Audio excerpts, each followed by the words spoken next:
ఢిల్లీలో మరో 2 రోజుల్లో కొత్త ప్రభుత్వం కొలువుదీరనుంది. ఆమ్ ఆద్మీ పార్టీ శాసనసభ పక్ష నేతగా ఎన్నికైన అతిషి ఢిల్లీ ముఖ్యమంత్రిగా ఎల్లుండి ప్రమాణం చేయనున్నారు. ఆమెతో పాటు పలువురు నేతలు కేబినెట్ మంత్రులుగా ప్రమాణ స్వీకారం చేయనున్నారు. ఎల్జీ కార్యాలయంలో ప్రమాణ స్వీకార కార్యక్రమం జరగనుంది.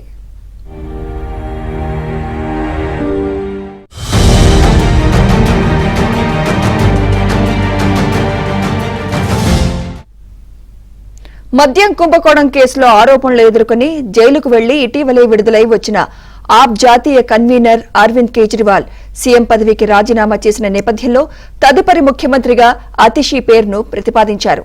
ఆప్ ఎమ్మెల్యేలంతా ఏకగ్రీవంగా అతిషి పేరును ఆమోదించారు. దీంతో ప్రభుత్వ ఏర్పాటుకు అనుమతి ఇవ్వాలంటూ అతిషి లెఫ్టినెంట్ గవర్నర్ వీకే సక్సేనాను కోరారు.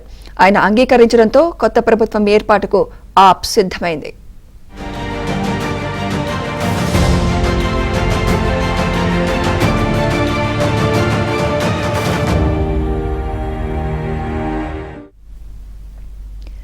షీలా దీక్షిత్, సుష్మా స్వరాజ్ తర్వాత ఢిల్లీకి 3వ మహిళా ముఖ్యమంత్రిగా అతిషి నిలవనున్నారు.